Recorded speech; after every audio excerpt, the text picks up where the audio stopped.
Welcome back to the Dungeon Master's Block, the place where we come to talk about the Dungeon Master, the most important person in the game. With every conversation, we hope to inspire as many as possible to keep on dungeon mastering. And I'm one of your hosts, DM Neal, aka Jote Moniac. And today's episode is going to be a bit of a special one, because this is one of the panels that I was on and did at Acadecon. And it is going to be with Rev from the Crit Show, an actual play podcast that you should definitely go check out. A lot of great stuff over there. And he and I are talking about how to add more horror to your game. I may interject at points to clarify some of the questions from people that were in the audience at the time. If those don't come through on the audio, you will hear me reiterate those. Hopefully it works out. And I know that Rev and I are picked up really well from the equipment that I took. But again, some of the questions may not come all the way through. If they do, they'll be in there. If not, again, you'll hear my voice. But it's a great way. The theme of this year's Acadecon, because it was the 13th year, was Acadecon to Die For. There was also 2D4 that you got as part of the package when you got there. But the theme overall was horror. So this week's episode will be that panel with Rev and I talking about how to add horror from your games. But with that out of the way, let's head to the meat. I'm starving. We ain't had nothing but maggoty bread for 3 stinking days. Why can't we have some meats? Looks like meat's back on the menu, boys. Well, hi everybody, welcome. This is our panel on horror in your home games. I am Rev. I am the host and GM of the Crit Show, which is an actual play podcast where we play Monster of the Week and other powered by the Apocalypse games, all within the same dimension-hopping narrative. And I am Neal Powell. I am the host and producer and anything that needs done for the Dungeon Master's Block. Let's see if I can remember my tagline without trying to read it off the paper so I don't mess it up. We focus on the Dungeon Master, the most important person in the game, where we're trying to inspire you to keep on dungeon mastering. Again, it's just a play on the idea of writer's block, but Dungeon Master's Block. The whole goal is literally to have too many ideas for you to ever use. I thought we would just kind of start by sharing some simple ideas for how you can get more horror into your home games. And I think for me, one of the most important things, and it's come up fairly recently again, is that you can't, no matter how much you want something to be scary, how much you want to scare the players, how much you want to create a mood, as the GM, all you can set is the tone. And you can't control the tone once it's made. And you really don't want to, because if you think about any kind of horror media, there are those breaks in it. There are moments of comedy, moments of tenderness, moments of whatever. And I see a lot of young GMs, especially when they're trying to game master horror for the first time, this has to be serious. If anybody laughs, I'm going to get grumpy. And that's just going to kill the fun of the room. And so acknowledging that fact that like all I can do as the game master is set the mood, and I can enforce that environment. I can, everyone's having a good laugh. It's something like, okay, so yeah, you guys walk up to this door and you can hear something breathing heavy on the other side. And then the players go into a bit. I don't have to try to kill that bit, but once that moment is over, I can be like, the door starts to creak open. I don't have to take part in it, and I can keep moving that narrative forward without stopping them from having their moments. Because a lot of times those players need those moments of humor because it's a release valve for them, both as out-of-character players and in-character characters. Yeah, one of the biggest things with that is I almost hate how much I'm going to be what I'm going to say is if you have the player that needs to make the joke and you put that wall up, they're going to force their face into that wall as hard as possible. Yeah. If you're not allowing for that joke and you have that joke character, that joke person, they're going to force it. They're going to constantly be butting up against your idea of scary and just push as hard as possible. Yeah, I think that's a very good point, that those players are going to try to push that idea even more. And so the element of just letting those things happen, but knowing that the clock that you have behind the scenes doesn't stop ticking for their riffs. And so if you know that like, oh yeah, there's a werewolf in another room and it's going to take some time, but he's going to get there scent. A lot of times I like to start timers, and I'll even let the players see. Like, there's nothing more unsettling than you see the GM pull out a little hourglass and they just flip it over and they don't say anything about it. Or you roll some dice. Again, those things aren't threats. They're not narrative forces that are being thrust upon them, but they do add to that environment of, wait, what's going on? I think another thing that's really beneficial is changing the way that you bring that horror into your game. One of my favorite things to do is, and we did this on our show for many years, we always did a Halloween special because, we're a Monster of the Week show. Obviously, we're going to focus on monsters. And so, we're playing Monster of the Week. We would get to the Halloween episode and I would be describing the scenario. And then I'm like, oh yeah, but the thing that you notice, your powers, they feel weird. So out of character, the thing that you know is that your D6, those don't work now. But this Jenga tower does. And so suddenly everything has shifted because now instead of rolling dice, they're pulling from a Jenga tower. And that adds that level of, oh, this is something new. This is something unsettling. It keeps the players off balance, which helps you create that sense of horror and terror because it adds a new element to that suspense. Well, I think a lot about some of what you're saying is universal design, because I spent a lot of time in the tech world. So I try to think about that when I think about a TTRPG stuff. So one of the things is the world that you create, especially for your home table, is always moving forward. So like that tension that we're talking about for horror games, it works everywhere because your players' inaction doesn't mean your world stops. Mm-hmm. So like just because they decide to sit there and think a whole bunch, whatever monster, they're not doing that. Yep. They're going to keep moving forward. Did they kill someone else? Did they go to the next room? Did they circle behind them? And like, those are the things you start rolling behind the screen. That's the timer that you flip over. Like they're like, and that's what I've noticed is my players will sit there and like overanalyze and overthink. And I've started to just be like, okay, well then that's time for me to keep going. Yeah. The monster doesn't stop. Yeah. Just that element of shifting up what they're used to. We would get to a horror section and like with the Dread game, shift games or, add in an element that's a reoccurring character or just things that are, again, those tropes of horror, because ultimately what's going to make an enjoyable horror experience is that it's kind of twofold. It's that element of I'm uneasy, I'm off guard, but it's also that shared love. And so knowing your players and knowing the kind of stuff that to them is spooky without going over any kind of boundaries, but also knowing what they love about horror so that you can implement those elements into, whatever kind of story you're trying to tell.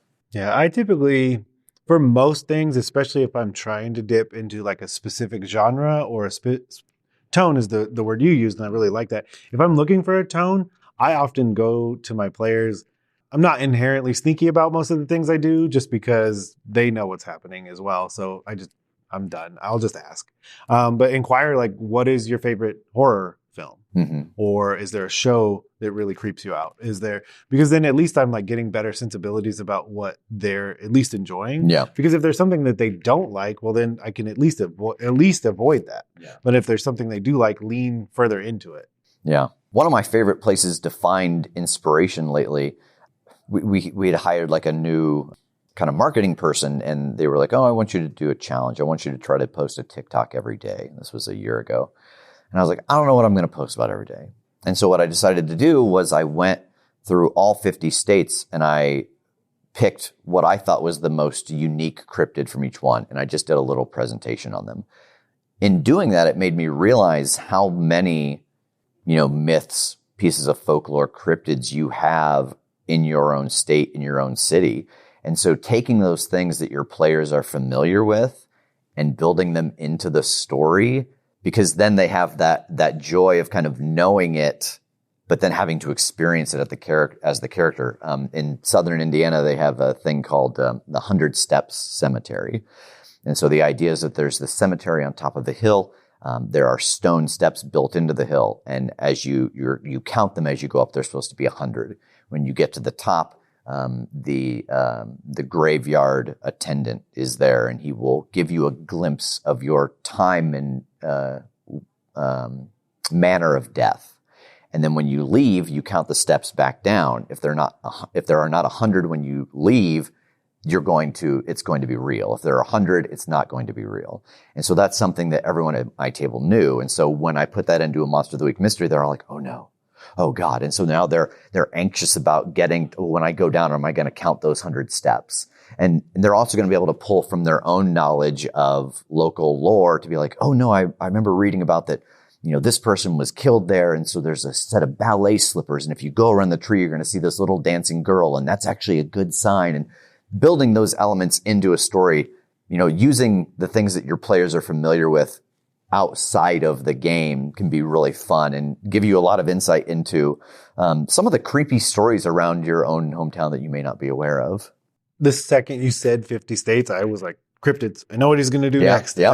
And then, so for me, because I'm in Central California, so it's very agriculture based. So you have a lot of livestock. So then chupacabra is extremely prevalent for where I am. So like if I were to layer that in, there would be so much that my players would be able to pull off of and do exactly the same thing. Like, okay, but so last time or this, okay, I think this will work. And just those are my yes moments for sure. Because in the end, I don't know how much matters about if they're feeding into my idea that much, especially with horror, then I have to say yes more than I would some other times. Just because if it's a lighter mood, pushing back on it, that push and play works better for me. But if it's horror, I have to say yes more. Is what I've noticed to make it work. Because the second I say no, they start to fall out. Mm-hmm. The most disappointing thing that I discovered when I did that series was that, I had to wade through a lot of cryptids in every state before I could find one that wasn't a variation of Bigfoot or Nessie.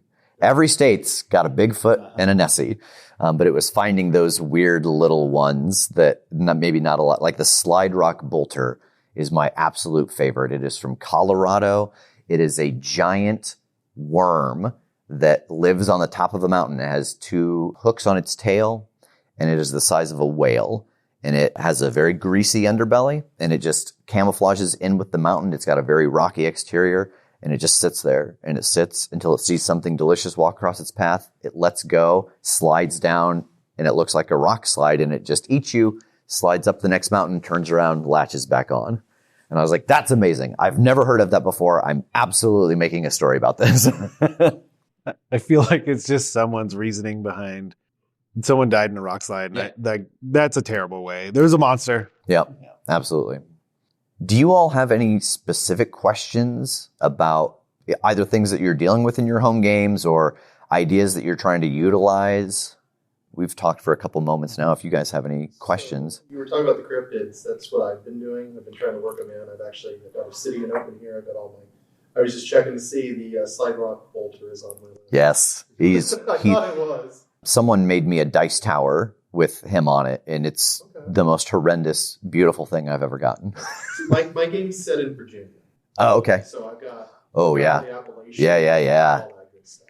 One of the interesting things you can also do with horror is you don't have to kill it.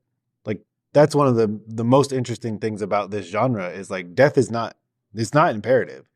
Getting away and living, especially with this genre, that's the key. Most movies, you have that recurring series because the monster is not dead. Yeah. And you have the one person who lives and then moves on to the next series. So I've done it where they don't kill it. They're just trying to survive. Yeah. And I think that's in being able, and it's difficult to convey the knowledge to them, like that you have to this is a getaway, not a win. Yeah. And there are a lot of great play to lose games too that really add that element of horror because going into it, we're not going to succeed, but we're still going to tell a really interesting story. 10 Candles is a great example. We play that a couple times a year, and you go into that knowing we're not going to win, but we're going to tell a really scary, unsettling story. And the atmosphere of that room, having all the lights out, there's 10 candles. Every time somebody fails, one gets blown out. The room gets darker and darker and darker. And so there are a lot of great horror games out there too, just to even try those with your table to see what they take to before implementing those things then into your maybe long-running game. Okay. Because I'll feel horrible if I don't look up who it was. But there are thematic 10 candles now. Oh, really? So basically it's a 10 candle setup. And if you were saying, like, we're in a cabin in the woods, that is the scent that's coming off the candle. That's or great. we're at the ocean, that's the scent that's coming off the candle. So you're specifically having the smell as part of the setting as well as the candles are going out. I really like the people doing custom dread towers too. I've seen dread towers that are all of the Jenga blocks are black with dread in red on them, or blood splatter on them. So what system are you running? You were saying it was in Our Evil Genius Everyday Heroes. It's a D20 system. It's kind of like D20 Modern, but it's a complete homebrew. It's based on Supernatural and 13 Ghosts. God. So I've got 13 locations that they're going to go to, and each one the bad guys of it is trying to release the ghost to become immortal, and they're trying to stop that. It's really fun. Really liked it. I've only been running for 2 months. I've only been a GM for 2 months. So. Oh, that's awesome. I've always been of the mind that the second you're on the other side of the screen, that's it. The same as like you turned 18, you're an adult. Yeah. The second you're on the other side of the screen, because like this whole length of time thing, like it's such a weird perspective. Because like, yeah, I've been doing it for a very long time, but I don't do it as much as some other people do. Like somebody could pass me in a year. Oh, sure. Like quantifiable hours. Yeah. It's like, and yeah, I've invested a vast portion of my time and effort into learning a lot about it, but my ability to play just isn't there the way it used to be. Mm-hmm. So there's somebody that could start. I mean, you could easily outpace me really, really quick. The second you're behind the other side of the screen, you're part of the gang. Yeah. And I also force all of my players to get on the other side of the screen. Yeah. So yeah, I mean, I think we've kind of covered the generals. If nobody has any other questions, really just kind of the long and short of it is tone, acknowledging that you can't control it, but you can set it, and you can keep reinforcing it without kind of shuttering the things that the players are trying to do. Changing up expectations.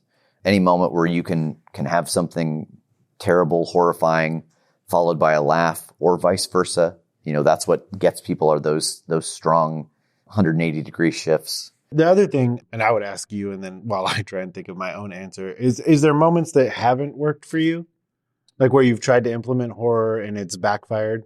Because that's one of the key components I realize is there's just a chance it doesn't work. Yeah. Because you are trying to set that tone. It doesn't land.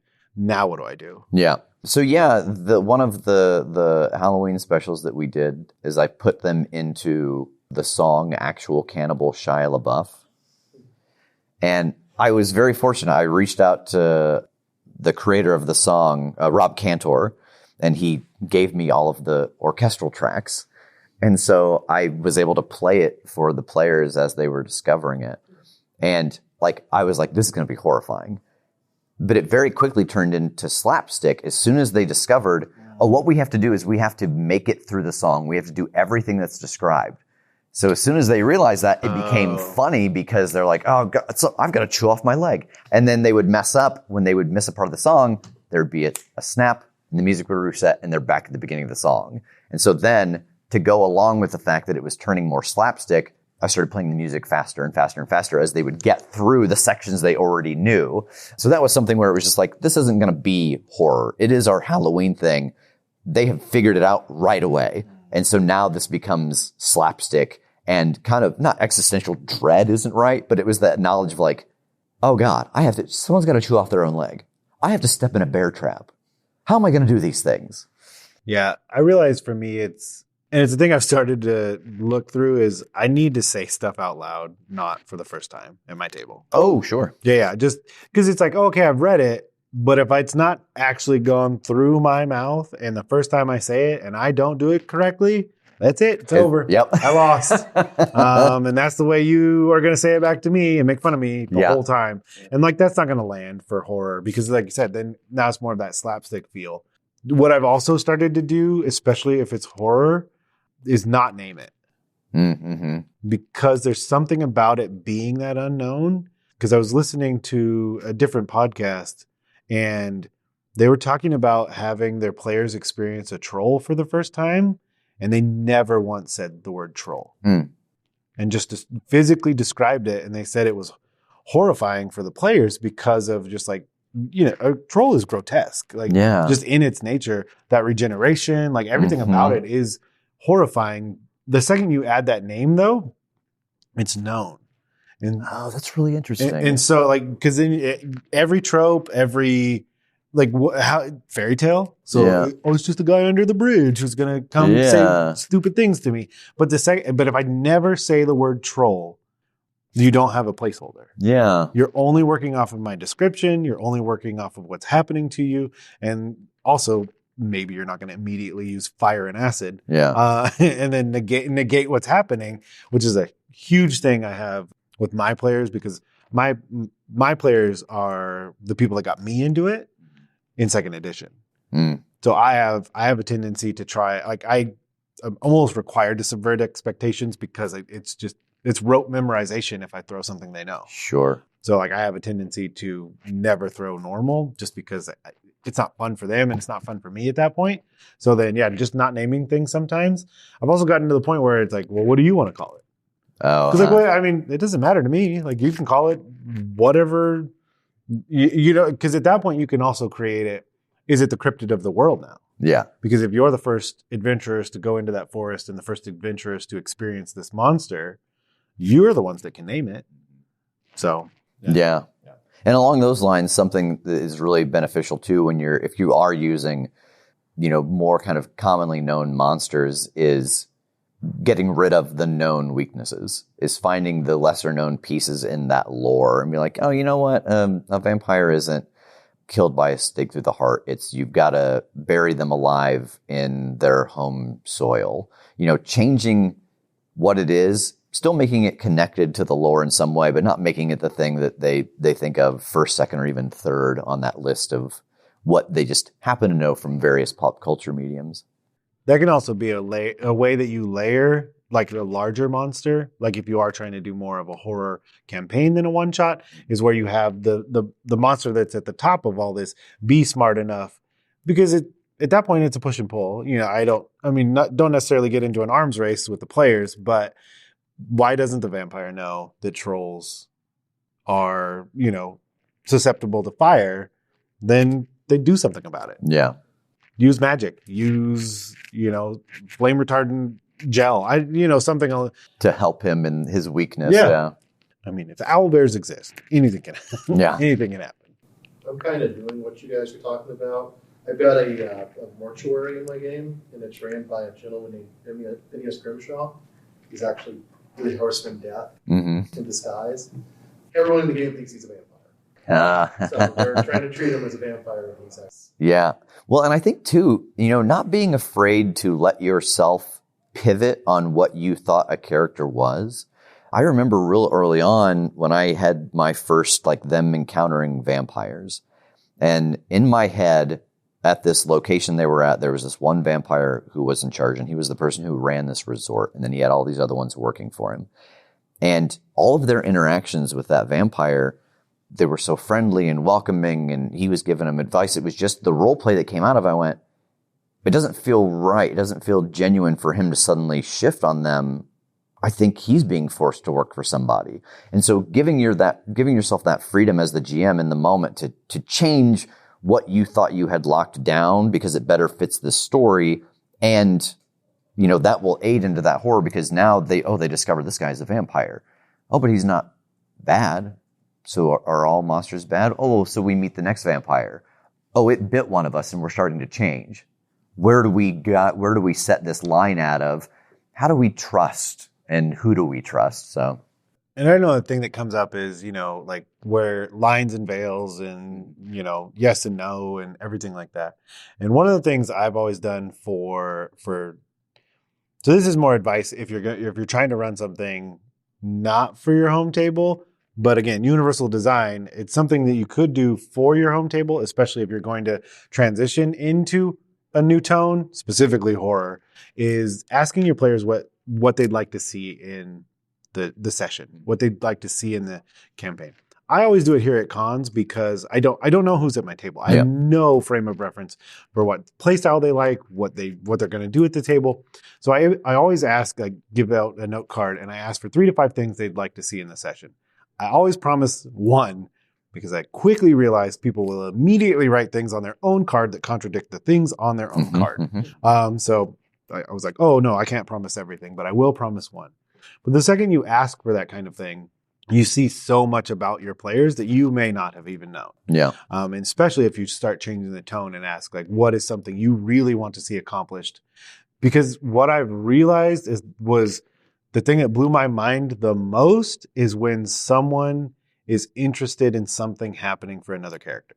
And that showed me so much about that player and what they saw for themselves at the table. Yeah. Because, like, okay, so especially with a horror campaign, if I know that, well, that's a connection that I can play with, that I can leverage and make that tension work more because I know you care enough. Yeah. That you're going to write that down. Well, then you care, and I can mess with that character, and it's going to affect the other player. And, along those same lines too, the idea of, having these lines and veils and understanding what those are, part of creating a horror environment where everyone feels safe and comfortable playing is, utilizing those tools. And something that one of our GMs does that I have started using, and it never occurred to me before, but she will go through the lines and veils. She'll collect stuff from everybody. And within the first 5 minutes of play, she'll randomly pick something where someone's like, oh yeah, what's that NPC's name? It's like, oh, it's Robert. I'm going to X that. I have a bad ex who's Robert, and so I don't want to hear that name. They're the one to first do that because sometimes it's hard for other people to feel comfortable speaking up about their discomfort or about an issue. So she always makes sure that she does it first. And then suddenly that puts an ease at the table for people to feel comfortable. Like, okay, yeah, if something comes up and it's like, oh, I don't like spiders, and you drop a bunch of spiders on my face, now I feel comfortable speaking up because I've seen it done. Yeah, because I realized in this moment that yesterday I did everyone is John. Oh. But because of where we are, and I wanted to be more thematic for, a con to die for, I did everyone possesses John. So rather than be his split personalities, everyone was a demon that was possessing him. So in that moment, like, things got pretty, leaned way more horror than they would normally for that game.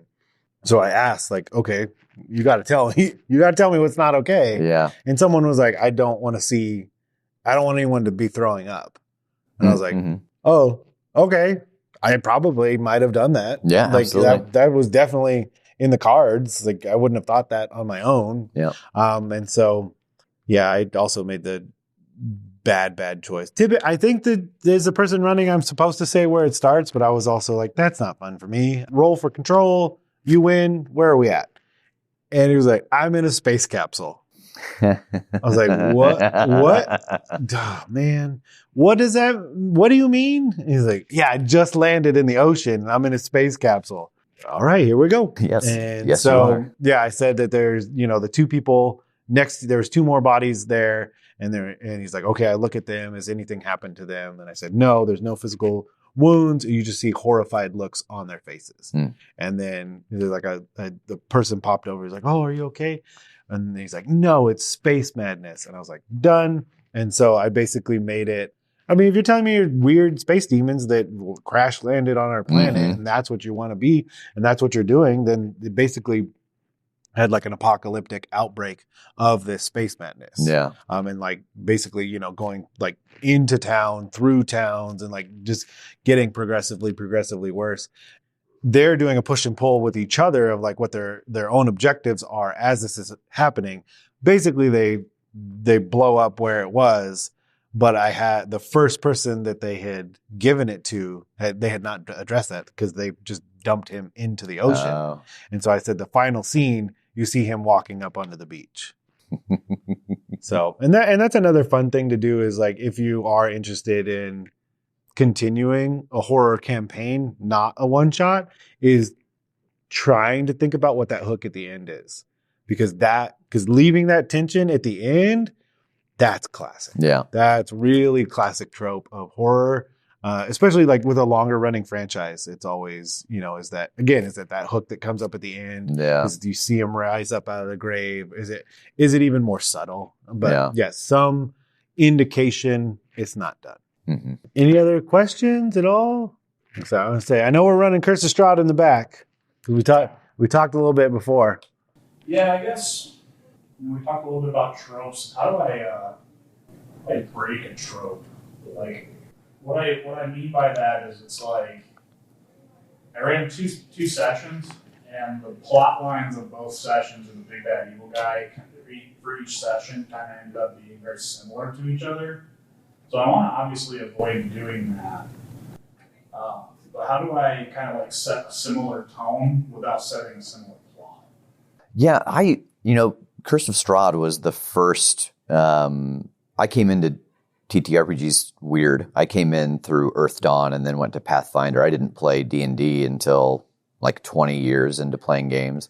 And so Curse of Strahd was the first full D&D thing that I had played. And one thing, I think it's a ton of fun. I love a lot of the stuff they have set up in it. I wish that it started on the other side of the continent. I wish you started with the Silver Centurion, whatever that group is, so that you heard rumblings about Strahd instead of starting in his poisoned town and him inviting you to dinner right away. Thank you. That's what I was having problems with. Yeah. It's a little too grimdark. And it's so soon. I wanna see his. There's one of my favorite books. There's a quote in it that says, let your shadow grow hair on its face so he learns to fear you. I want to hear about and see the things that Strahd is doing, but instead I meet him right away, and he's very jovial. And so something that when we played through it that our game master did was once we had that first encounter with Strahd, we never really saw him again, and it was all through his servants and his wives and stuff. And so that might be one way to do it, is to really lean into the servants and the wives being not just minions of his, but also having their own opinions and their own ways of handling things, whether that means that they are much more sadistic, or maybe they don't necessarily want to be there, and there's a chance that you could like mentally free one of them. Like, it adds a lot of flavor if they're kind of more like a pack of wild wolves that he has let loose and they aren't behaving the exact same way he does. Yeah, sounds really interesting. Yeah, and since it was October, I have a tendency to fall way into horror movies. Also, I will be very open. I don't know what happened to me, but for like 3 years, I just didn't watch. I know exactly what happened. Never mind. I'll tell you exactly what happened.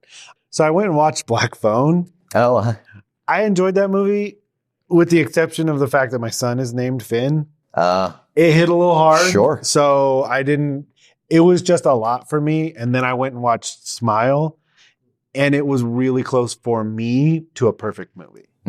I wasn't the biggest fan of the final reveal, and that's only my personal critique of that movie. So then I was like, okay, so this one hit way too hard. This one was way too good. And I was like, I think I'm done for a while. And then I just was. And then I got in my head about it. I was like, wait, am I scared of these things? I don't think I watch these things anymore. I haven't been watching these for a while. Am I scared? And then I watched something and I was like, oh no, I love these. I forgot. One I had not watched was called High Tension. So it's a French film from 2003. If you ever remember, I remembered the trailer, but I had not watched the film. It's a lady with like a shorter cut, and she has like a giant like chainsaw thing she's running through with. So like if you ever see the poster or the trailer, it's that one. But one of the things about it is, because like you're saying, it sets that tone in such a weird, Curse of Strahd sets that tone up front in such a weird way. There's not a level of normalcy that you're then going away from. Yeah. And I think that's a really important piece that happens in almost every horror film, is that like, it's normal, at least for a little bit, and then things start happening. Because in the very earliest part of the film, everything is totally normal. And then you cut to the bad guy doing something truly horrific, and then you cut away for the better part of another 20 minutes before they're reintroduced. And those 20 minutes are them just living a completely normal life. And it is some of the highest, high tension, whatever, but it is some of the highest tension of the film. Yeah. Because that's happening. So I think that introduction of Strahd and having those brief but clearly horrifying moments and then nothing. Mm-hmm. And just letting that sit, and whatever rumors or ideas or thought process that your players have, that's fine. Yeah. Because Curse of Strahd, it even starts out a little difficult. Like, nobody in Curse of Strahd thinks that they're in a normal situation, because, like, you find yourself in a place, there's a fog, and the fog is just pushing you, or there are wolves making you go this direction. You pass out, you wake up in a town. It's like, well, we've already kind of set out that nothing's normal. Yeah. And so being able to, like I said, my personal thing, if I could shift it and that they just come across this place and they're on the opposite side of the peninsula, and then when they try to leave, that's when they realize, like, well, there's no way out. Why can't we get out of here? There's just fog when we try to leave. And now they've got to deal with the thing that they're trapped in there with, instead of being pushed into it, like letting them stumble into it, realize they can't get out, as opposed to being chased into it with that knowledge that they probably can't escape it. It's such a small difference, but it builds the tension differently. All right, well, hear me out. Yeah. So, Barovia is where you start. We talked about how that's kind of an interesting start. Should I make the next town over, the big village of Milwaukee, should I make it more of a chipper place, so it's kind of like a refuge, like a safe house? Like, I guess that's maybe another question, is how often do you get people safe houses? Yeah. So, I mean, what you could do is kind of transpose those two cities. You could transpose the city where the Raven family lives with one of those safer places, so that then, if they find a safe house that's close to Strahd's castle, but it is a safe place, but now they've got to venture out even further to, meet with the Ravens or find these old artifacts. Yeah, I don't think there's any issue. Obviously you're going to have to do the work of transposing, like, the CR levels, because everything is kind of built very specifically to progress from point A to point B, C, D with those levels.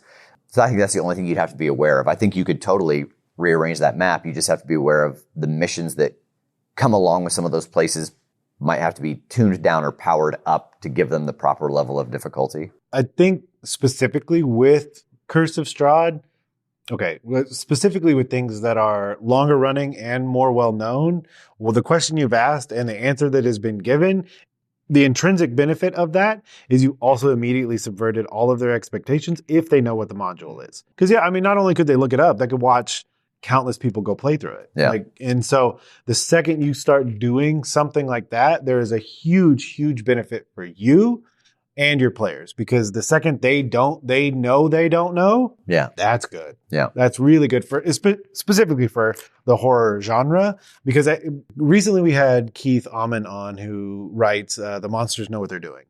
Oh, yeah. And so one of the things that we asked him was, what is it to define a monster? And I think that's a really important kind of question for this conversation. And one of the things was that's unnatural and unknown. Like, those were important pieces for him, because if it's natural and it's unknown, well, then, like, it's a bear you haven't seen or something like that. But then it's a bear, so you have touch points. Like, and okay, well, I'll just fight this bear. If you've never seen a polar bear, but you've fought grizzlies before, it's okay, well, I'll get it. Yeah. But then if it's unnatural but known, like, I fought displacer beasts all the time, well, that's not necessarily inherently scary either. But if it's unnatural and unknown, then I think that kind of goes back to the idea of not ever naming it as a troll. Yeah. And so the second you start shifting stuff around on the map of Barovia, and I love that idea, because also with inherently with all of the domains of dread, why not? Hello. Hi there. Come on in. Well, seems like probably a good place to wrap up it. Yep. Perfect.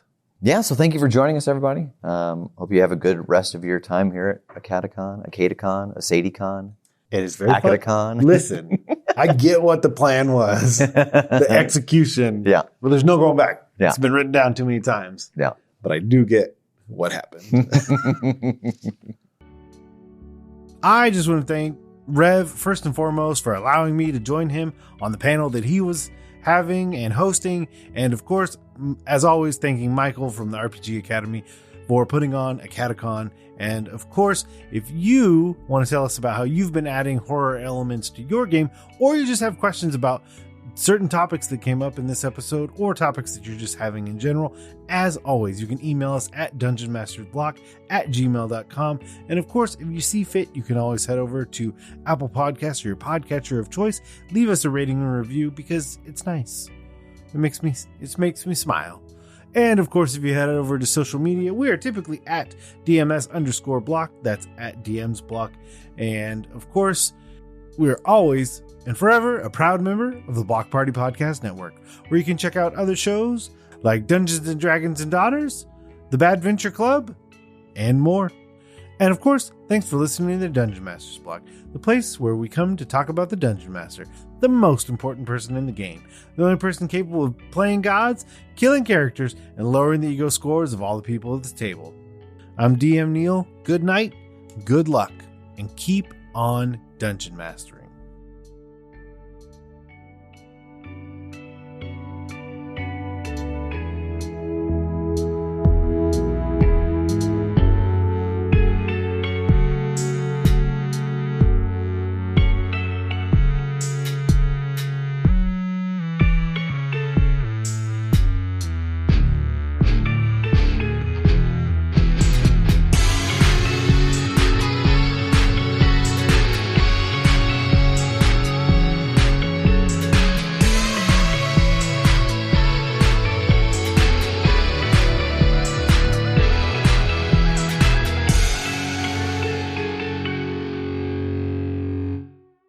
Goodbye.